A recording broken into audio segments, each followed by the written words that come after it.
Peut-être un peu trop fort, pas mal trop fort. C'est pour les sourds. On va prêcher aux morts. Aujourd'hui, on va commencer une nouvelle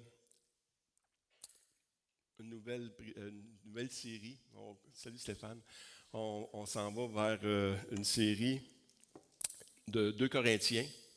2 Corinthiens, on va faire les 7 premiers chapitres parce que il répond à des problèmes. Il répond à des affirmations qui ont été mises dans d'autres lettres. On n'a pas tous les lettres de Corinthiens. On a un Corinthien, 2 Corinthiens, nous dans nos Bibles, mais il y en a d'autres qui ont été perdus.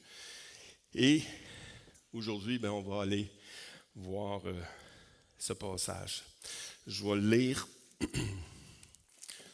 à partir du 2 Corinthiens, excusez. 2 Corinthiens 2, 14 à 3, 6, je crois. Donc, grâce soit rendue à Dieu qui nous fait toujours triompher en Christ et qui répand sur nous en tout lieu l'odeur de sa connaissance. Nous sommes en effet pour Dieu la bonne odeur de Christ parmi ceux qui sont sauvés et parmi ceux qui périssent. Aux uns, une odeur de mort, donnant la mort. Aux autres, une odeur de vie, donnant la vie. Et qui est suffisant pour ces choses. Car nous ne falsifions point la parole de Dieu, comme font plusieurs, mais c'est avec sincérité, mais c'est de la part de Dieu que nous parlons en Christ devant Dieu. Commençons-nous de nouveau à nous recommander nous-mêmes, ou avons-nous besoin, comme quelques-uns, de lettres de recommandation auprès de vous ou de votre part? C'est vous qui êtes notre lettre, écrite dans nos cœurs, connue et lue de tous les hommes. Vous êtes manifestement une lettre de Christ, écrite par notre ministère, non avec de l'encre, mais avec l'Esprit de Dieu vivant, non sur des tables de pierre, mais sur des tables de chair, sur les cœurs. Cette assurance-là, nous l'avons par Christ auprès de Dieu. Ce n'est pas à dire que nous soyons par nous-mêmes capables de concevoir quelque chose comme venant de nous-mêmes. Notre capacité, au contraire, vient de Dieu. Il nous a aussi rendus capables d'être ministres d'une nouvelle alliance, non de la lettre, mais de l'esprit, car la lettre tue, mais l'esprit vivifie. Prions ensemble. Seigneur Dieu, merci pour ton esprit qui vient nous éclairer par ces lettres que Paul a écrites. Lettres qui répondaient à des besoins, à des problèmes de l'Assemblée et qui, pour nous, est un exemple des choses que tu fais au milieu de nous, des choses que tu fais par nous. Et non seulement tu les fais, tu nous transformes, mais tu te sers de l'Église pour transformer ce monde, Seigneur. Je te demande de bénir, Seigneur Dieu, aujourd'hui ta parole, afin qu'on puisse, comme Jean l'a dit tantôt, sortir d'ici, transformés, changés par toi, Seigneur, afin que vraiment nous puissions être des lumières dans ce monde. Dans le nom de Christ que je t'ai prié. Amen. Amen. Donc, je ne sais pas si on peut juste revenir au titre. Oui.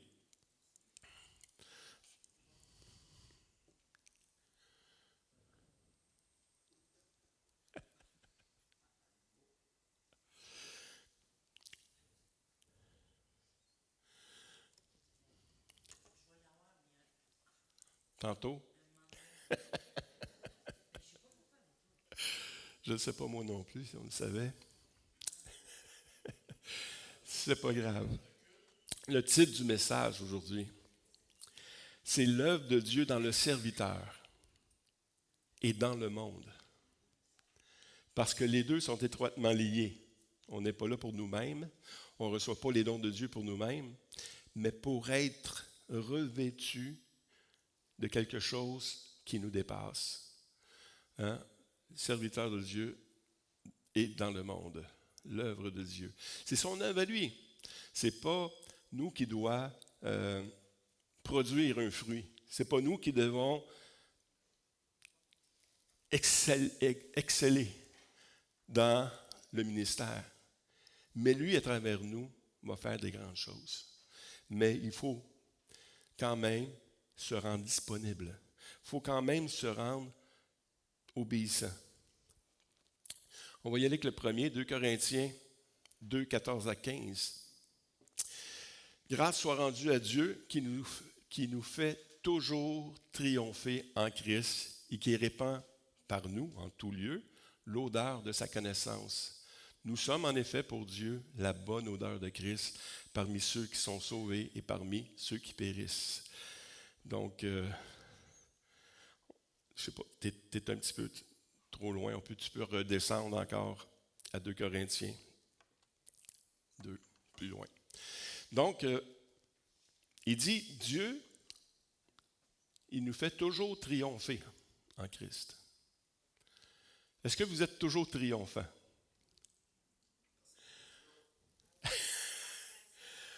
En principe, par la foi, on est toujours triomphant en Christ. Qu'est-ce que Paul est en train de vivre ici quand il dit qu'on est toujours triomphant en Christ? C'est parce que Paul, il a écrit des lettres, comme un Corinthien 1, un Corinthien, et ainsi de suite. Et puis, il y a beaucoup de problèmes. Mais Paul ne veut pas se décourager à cause des problèmes. Il veut s'encourager. Dans la chair, on n'est pas toujours vainqueur. Mais dans l'esprit, nous sommes toujours vainqueurs. Béni soit le Père de notre Seigneur Jésus, le Père de miséricorde et le Dieu de toute consolation qui nous console de toutes nos afflictions. C'est lui qui fait ces choses-là, mais c'est lui qui nous donne la victoire également. C'est Paul, je ne sais pas si tu peux trouver ça, Claude, c'est dans 2 Corinthiens 1, c'est ça. Béni soit le Dieu, le Père de notre Seigneur Jésus-Christ, le Père des miséricordes, le Dieu de toute consolation, qui nous console de toutes nos afflictions, afin que par la consolation dont nous sommes l'objet de la part de Dieu, nous puissions consoler ceux qui se trouvent dans quelque affliction. Vous savez, ici, je prêche souvent sur on est béni pour bénir. Hein? Mais Dieu nous bénit par une consolation, afin que nous-mêmes, notre consolation, puisse consoler les autres. Pourquoi? Parce qu'il y en a ici qui aiment les témoignages. Je sais que Linda, je sais qu'il y en a d'autres qui courent après ça, les témoignages, Lise, et ainsi de suite. Pourquoi on aime ça, les témoignages? Ça marche que Dieu est vivant, mais que si ça marche pour toi, mais ça peut marcher aussi pour moi. Donc, c'est une consolation. J'ai été consolé et je témoigne de ce que Dieu a fait dans ma vie. Et par mon témoignage, d'autres aussi sont consolés. Parce qu'ils savent très bien que le seul chemin, c'est Jésus-Christ et sa grâce. On peut être consolé comme ça. Paul vivait ces choses-là. Tu peux prendre la prochaine. 2 Corinthiens, on voit ce qu'il vivait. Nous ne voulons pas, en effet, vous laisser ignorer, frères, au sujet des tribulations qui nous est survenues en Asie, que nous avons été excessivement accablés au-delà de nos forces. Wow! De telle sorte que nous désespérions même de conserver la vie. Et nous regardions comme certains d'un arrêt de mort, afin de ne pas placer notre confiance en nous-mêmes, mais de la placer en Dieu qui ressuscite les morts. Wow! Paul, il vivait ces choses-là. S'il dit plus tard qu'on est toujours vainqueur, on est toujours victorieux, c'est en Christ. Mais si on regarde à la chair, si on regarde aux événements, si on regarde au diagnostic du médecin, Mais si on regarde à Dieu, la guérison est là. La victoire est là.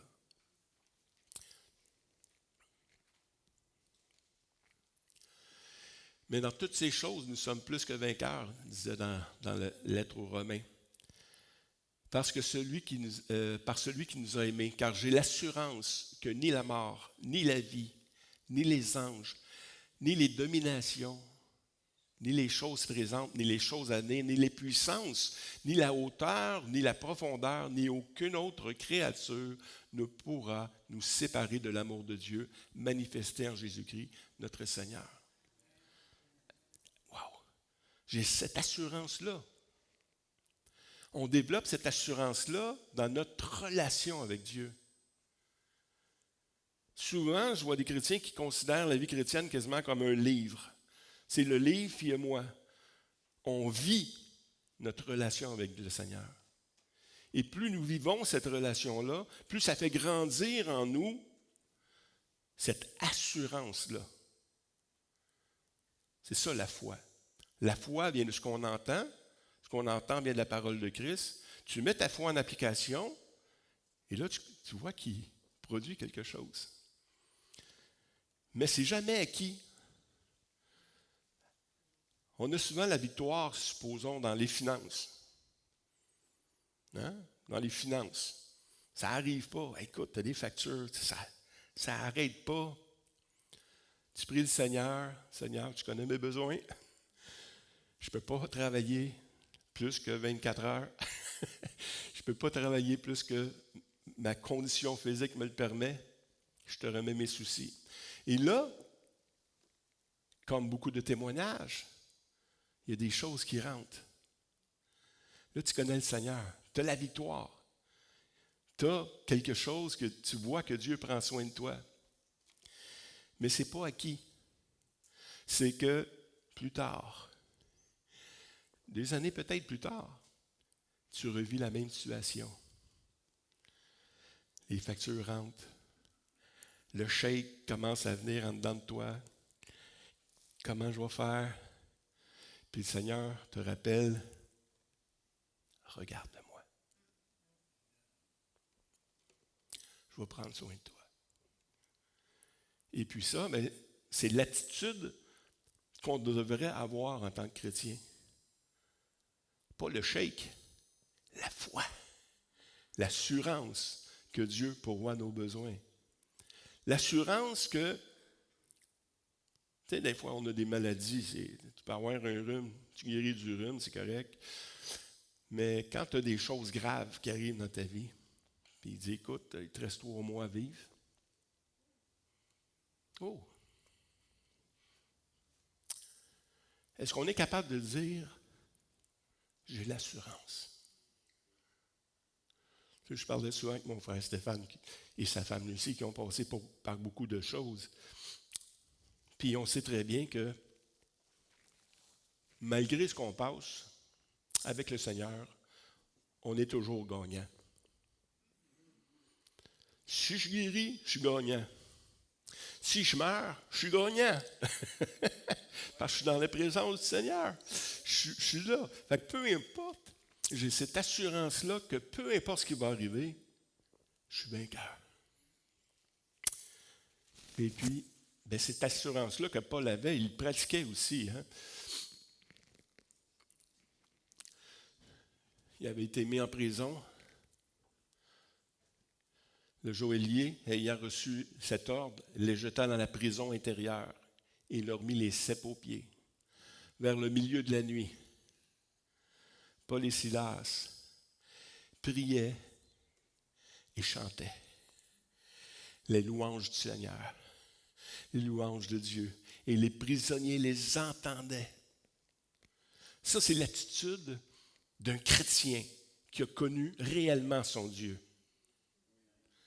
Malgré tout ce qui arrive, je vais continuer à le prier. Je vais continuer à le louer. Mais ce qui est étonnant, c'est que non seulement l'homme de Dieu a une attitude qui glorifie le Seigneur, mais regardez, les prisonniers les entendaient. on est un témoignage. Votre foi, votre vie chrétienne est un témoignage pour les gens. On n'est pas en train de survivre l'Évangile. On vit l'Évangile d'une manière glorieuse et les gens te voient aller. Puis tu devrais tellement être reconnaissant et confiant dans le Seigneur que les gens devraient dire, écoute, je ne sais pas ce que tu as, mais je le veux. La paix qui surpasse toute intelligence gardera vos cœurs et vos pensées en Jésus-Christ. C'est cette paix-là qu'on a besoin de trouver avec Dieu, dans notre relation avec lui. Et un coup qu'on l'a trouvé, les gens vont te voir. Les gens de l'Église vont le voir. Mais les non-croyants vont le voir. Ils vont le voir également. Paul vivait ce qu'il disait. Grâce soit rendue à Dieu qui nous fait toujours triompher en Christ et qui répand sur nous, en tout lieu, l'odeur de sa connaissance. Sa connaissance. Il répand en tout lieu l'odeur de sa connaissance. Comment il fait ça, Dieu? Par nous. C'est notre témoignage. C'est notre témoignage. Je ne sais pas si vous le savez, mais quand on s'affiche comme chrétien à la shop, dans nos familles, les gens t'observent. Ah ouais, t'es chrétien, toi? Comment ça, t'es chrétien? T'es pas supposé être chrétien, toi? Même le non-croyant, lui, celui qui vit tout croche dans sa vie, va être prêt à te reprendre parce que tu te dis chrétien. Donc, on est un témoignage. Continue. Mais croissez dans la grâce et dans la connaissance de notre Seigneur et Sauveur Jésus-Christ. À lui soit la gloire maintenant et pour l'éternité. Elle devait quitter plus tôt aujourd'hui. Salut. Croissez dans la grâce. La grâce, c'est tout ce que Dieu a fait pour nous qu'on ne méritait pas. On ne mérite pas la grâce de Dieu.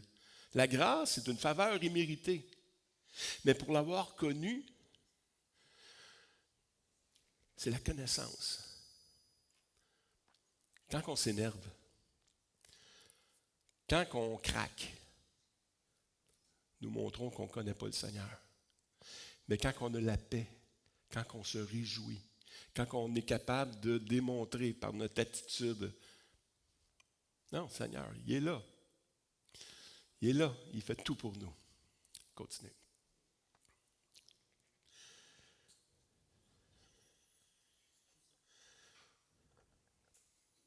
Car ce qui fait notre gloire, c'est ce témoignage de notre conscience. Que nous nous sommes conduits dans le monde, surtout à votre égard, avec sainteté et pureté devant Dieu, non point avec une sagesse charnelle, mais avec la grâce de Dieu. C'est pas qu'on est en train de dire, écoute, regarde de moi comment je suis bon. Hein? Non, non. Ça se peut que tu te fasses donner des petites tapes. Parce que Dieu dit, celui qui s'élève sera baissé. Et celui qui s'abaisse sera élevé. Ce n'est pas avec une sagesse charnelle. Dieu vraiment agit la grâce de Dieu. Dans Colossiens 3, 9 à 10, ne mentez point les uns les autres, vous étant dépouillés du vieil homme et de ses œuvres, ayant revêtu l'homme nouveau qui se renouvelle dans la connaissance selon l'image de celui qui l'a créé. C'est la même chose. On continue. 2 Corinthiens, on continue. 13, 5. Examinez-vous vous-même. Des fois, on dit, on n'a pas besoin de m'examiner, les autres m'examinent en masse. Examinez vous-même pour savoir si vous êtes dans la foi. Éprouvez-vous vous-même. Ne reconnaissez-vous pas que Jésus-Christ est en vous. À moins peut-être que vous ne soyez réprouvés. Ça se peut. Si c'est possible, revenez au Seigneur. Appuyez-vous uniquement sur sa grâce. Dites, Seigneur, je veux me réjouir dans ce que tu as fait pour moi. Et ici, on se fait un point d'honneur de prêcher l'œuvre de Christ tout accomplie à la croix. C'est fait une fois pour tout. Amen. Mais si je me retrouve maintenant à ne pas vivre selon la grâce de Dieu, je dois me repentir. Dis, Seigneur, je te demande pardon. Je veux vivre pour toi. Et toi seul peux changer ma vie. Nous sommes en effet, pour Dieu, la bonne odeur de Christ parmi ceux qui sont sauvés et parmi ceux qui périssent. C'est ce que je disais tantôt. Hein? Votre témoignage, c'est une bonne odeur. Il y en a qui... On sent le Seigneur. On sent le Seigneur. Combien de fois qu'on est allé prêcher l'Évangile, hein? Puis il nous regarde, puis il pense qu'on est des anges. Parce que le Seigneur a préparé le chemin. Si le Seigneur n'avait pas préparé le chemin, mais là, ils sont là, écoute, je t'écoute parler, puis c'est comme si Dieu me parle. C'est fou. Mais c'est une réalité du chrétien. On est une odeur pour ceux qui sont sauvés et ceux qui périssent. Mais deux odeurs différentes. Hein? 16. Aux uns, une odeur de mort, donnant la mort, et aux autres, une odeur de vie, donnant la vie. Et qui est suffisant pour ces choses? On est une odeur de mort pour ceux qui périssent. C'est une analogie qui est faite d'après les Romains quand il y avait une victoire. Ils fêtaient ça en retour avec de l'encens, avec des odeurs, tout ça. Et puis les gens, non seulement voyaient qu'ils se réjouissaient, mais ils sentaient aussi. Mais cette odeur-là,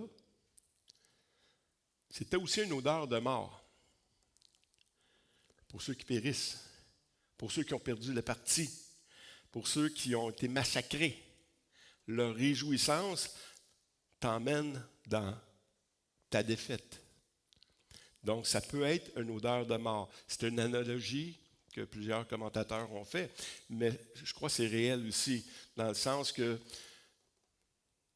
quand tu vis de la grâce et tu vois quelqu'un qui se réjouit régulièrement de la grâce de Dieu, puis là, tu dis, ouais, mais moi, je ne le vis pas, ça. Ça fait quoi? C'est une odeur qui te condamne. Comment ça, lui, il vit ça, puis moi, je ne le vis pas? Tu sais, ça fait penser à mon père, quand j'allais au restaurant avec lui, je donnais un gros type. Mon père dit, non, fais pas ça. Parce que lui, il est obligé de donner un gros type après, tu sais.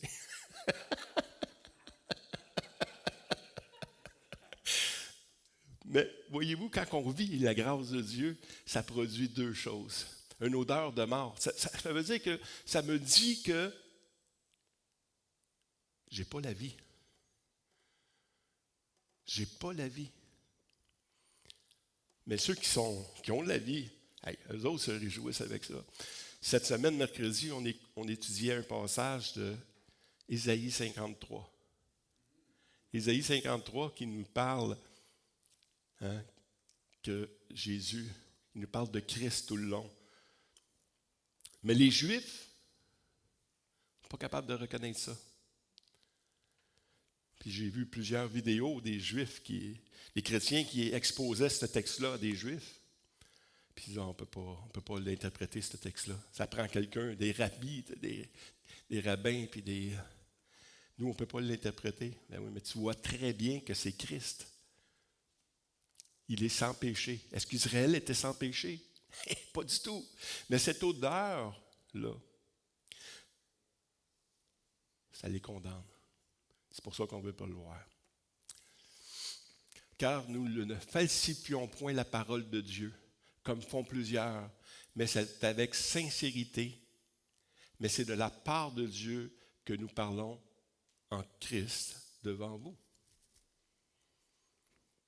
Combien de fois qu'on dit la vérité à des gens? On prêche la parole, mais ça les condamne. Ils ne t'aiment pas à cause de ça. C'est pas grave. Faites-vous-en pas. Ils n'ont pas aimé notre Seigneur Jésus non plus. Vous êtes vraiment des enfants de Dieu si vous prêchez la parole. Il ne faut pas se fier, il ne faut pas diminuer, il ne faut pas diluer la parole de Dieu. Parce que quand on commence à diluer la parole de Dieu, c'est n'importe quoi. Il y a beaucoup de mouvements charismatiques pour aider les gens qui ont commencé, puis c'était Jésus-Christ, puis c'était au nom de Christ qu'on faisait des choses. Mais là, dans ces œuvres-là, ça commençait à déranger le monde. Tu sais, moi, je viens ici pour manger, pas pour me faire écœurer. Tu sais. Non. Et puis, ces organismes-là, ils ont commencé à sortir l'Évangile de la place. Ils ont gardé l'œuvre, mais ils ont sorti Jésus. Ils ont sorti le salut. Il ne faut pas faire ça. Ça, c'est falsifier les choses. C'est falsifier même l'œuvre qu'on doit accomplir envers Dieu. Car il viendra un temps où les hommes ne supporteront plus la saine doctrine, mais ayant la démangeaison d'entendre les choses agréables, ils se donneront une foule de docteurs selon leur propre désir. Ça, on le voit. Il ne faut pas aller chercher bien loin pour voir ça. Non, je ne veux pas entendre parler de ça. Ouais. Ah, je ne veux pas entendre parler de l'élection.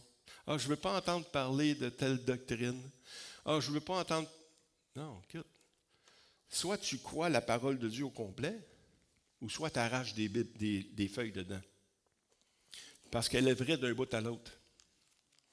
Si tu ne crois pas, par exemple, aux dons que Dieu donne, prophète, don des langues, toutes ces choses-là, si tu ne crois pas ça, arrache-les, parce que c'est dans la Bible. On ne peut pas falsifier la parole de Dieu en disant, écoute, ça, on va le prêcher, mais ça, on ne le prêchera pas. On ne peut pas faire ça pour plaire aux gens. Si je faisais ça pour plaire aux gens, cette Église serait encore cessationniste. Cessationniste, c'est quelque chose qui, on ne croit plus aux dons. On ne croit plus aux manifestations de Dieu. C'est quasiment, on ne croit plus qu'on peut vivre une relation directe avec le Seigneur. Malheureusement, pardon? C'est tout numéroté. Tu vas finir par le savoir quand il en manque. Donc, on ne peut pas chercher ce qui nous plaît. On doit la prendre telle qu'elle est et la prêcher comme elle est. Commençons-nous à nous recommander nous-mêmes ou avons-nous besoin, comme quelques-uns, de lettres de recommandation auprès de vous ou de votre part? C'est sûr, quand tu fais partie d'une association, comme chez nous, la Bible parle, on fait partie de l'association de la Bible parle. On a une profession de foi, on a des manières de faire. Et Pasteur Jeff qui disait tout le temps, même notre profession de foi, qui était pèse de même, il dit, c'est pas la parole de Dieu, ça. La parole de Dieu, c'est ça. Ça, c'est ce qui nous aide à vivre. Mais si le Seigneur nous révèle autre chose, on va vivre autre chose.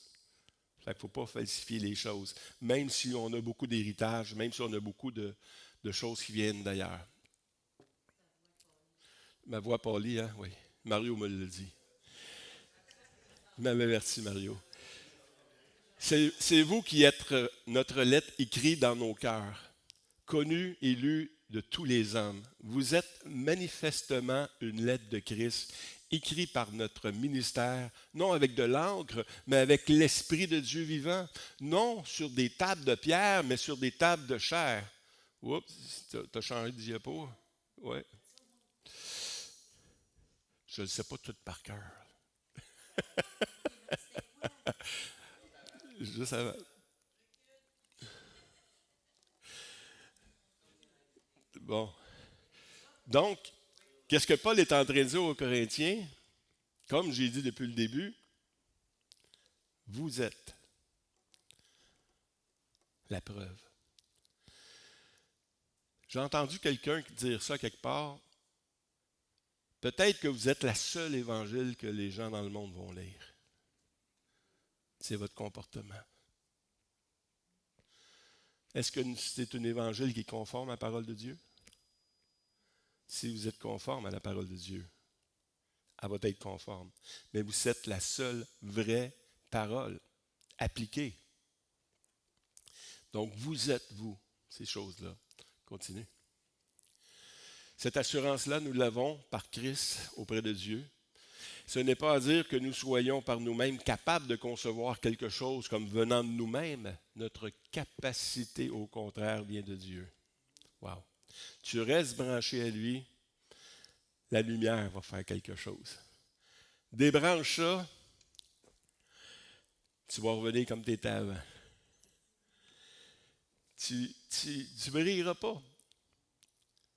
Il n'y a rien en toi qui peut produire quelque chose de vrai, de bon, si tu n'es pas attaché à Dieu. Jésus dit, sans moi, vous ne pouvez rien faire. C'est pas vous pouvez faire des petites choses, c'est correct. Non, vous ne pouvez rien faire. Rien faire de ce que Dieu veut que nous soyons. On peut produire du fruit, comme ces gens, comme je vous dis tout à l'heure, qui ont fait des belles œuvres, mais ils ont enlevé Jésus-Christ dedans. Ils ont fait des choses pareilles, mais c'est comme des coups de cymbales qui résonnent, puis c'est fini après. Mais quand tu laisses Christ dans la chose, ça produit un pour l'éternité. Il nous a aussi rendus capables d'être ministres d'une nouvelle alliance, non de la lettre, mais de l'esprit, car la lettre tue, mais l'esprit vivifie. La lettre, ici, c'est quoi? C'est la loi. On n'est pas sur la loi. On n'est pas en train de dire, écoute, il faut que tu appliques ces choses-là, et puis c'est par elles que tu vas vivre. Non, non. La lettre tue, mais l'esprit vivifie. L'esprit du Seigneur, l'esprit de l'Évangile produit la vie. Je crois qu'on a fini. On a fini. Donc, le message, oui, il y a des questions. Oui, vas-y.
Non.